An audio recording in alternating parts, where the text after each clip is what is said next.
Hello दोस्तों, एक नया टॉपिक जिसने एसआई में सबसे ज्यादा परेशान किया। दो टॉपिक थे, संक्षेपण और पल्लवन। ठीक, भाव पल्लवन। लोगों को यही समझ में नहीं आया कि पूछा क्या गया, जबकि ये इतनी इजी चीज है। ये हम लोगों ने, सबने, मैंने, आपने, जिन्होंने भी 10th पास की है उन लोगों ने ये सब पढ़ रखा है और ये किया हुआ है, आपने पेपर में एग्जाम में दिया है। कुछ नहीं है। संक्षेपण, संक्षेपण जो आपको एक पैराग्राफ दिया जाता था, यदि आपको याद हो, इंग्लिश में जो एक पैसेज आता था उसका अपन को सारांश लिखना रहता था, उसी में से छांट के 5-6 लाइनें, ठीक, जो नोटिस बनाते थे आप, वही है संक्षेपण का टाइप। ठीक, तो संक्षेपण का एक संधि विच्छेद किया मैंने, क्या, समधन क्षेपण। ठीक, समधन क्षेपण मतलब, सम मतलब क्या बोलते हैं अपन, उसी के समान। क्षेपण का अर्थ होता है टुकड़ा, उसी के समान टुकड़ा। मतलब अब मान के चलो मैंने कोई बड़ी चीज आपको दे दी, उसका टुकड़ा करना तो उसे छोटा तो करना ही पड़ेगा। ठीक, समधन क्षेपण मतलब संक्षेपण, उसी के समान टुकड़ा। और संक्षेपण का शाब्दिक अर्थ है संक्षेप में बात रखना या बात करना।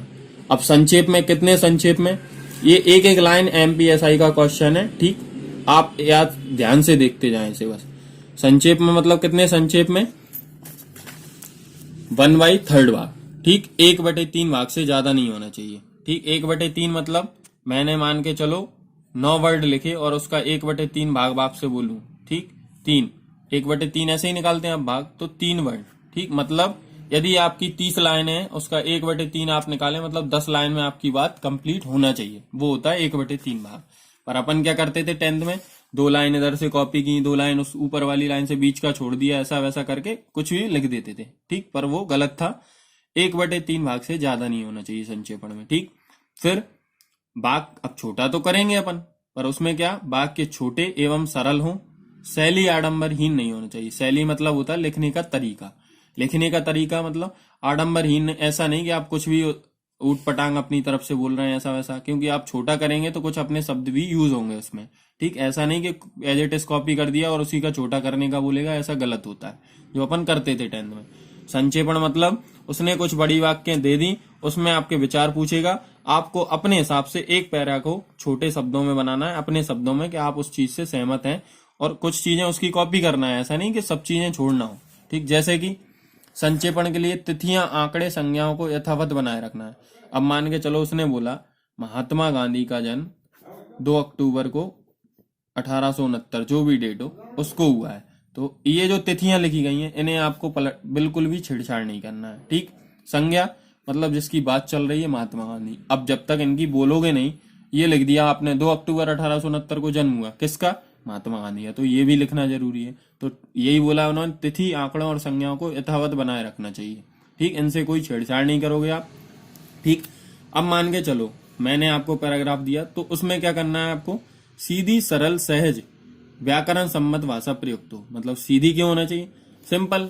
अब मान के चलो हर व्यक्ति तो व्याकरणवादी नहीं है ना, आप सरल भाषाएं प्रयोग करोगे, सहज भाषाएं, तो सबके समझ में आएंगे। जैसे हमारी रामायण है, मान के चलो वो संस्कृत में लिखी होती तो क्या हम सब पढ़ पाते, नहीं पढ़ पाते, पर वो सरल और सहज, सिंपल भाषाएं। व्याकरण सम्मत भाषा का मतलब होता है व्याकरण के नियम फॉलो हो। ठीक, व्याकरण के नियम फॉलो होने चाहिए। कैसे, मान के चलो ये लिखा है राम खेलता है।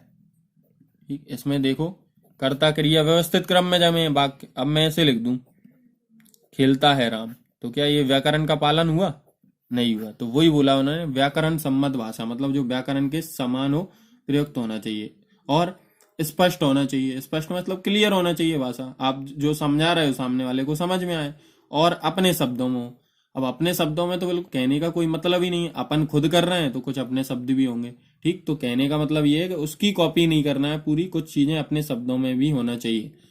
तो संक्षेपण आप करेंगे तो 1/3 करेंगे और अपने शब्दों में करेंगे, सीधी सरल भाषा होना चाहिए। ठीक, एक और जो नियम है मैन, उपमा और दृष्टांत अलंकारों का प्रयोग वर्जित है। ये शायद इस बार 30 अक्टूबर 2017, ठीक, एमपीएसआई का क्वेश्चन था, एमपीएसआई इसी बार की। ठीक, और ये जो ऊपर दिए गए ये 26 अक्टूबर से लेके आपको जो 31 अक्टूबर तक पेपर हुए थे, ठीक, 31 और 1 तक, एक भी ऐसा क्वेश्चन नहीं है संक्षेपण से जो आपसे ना बने।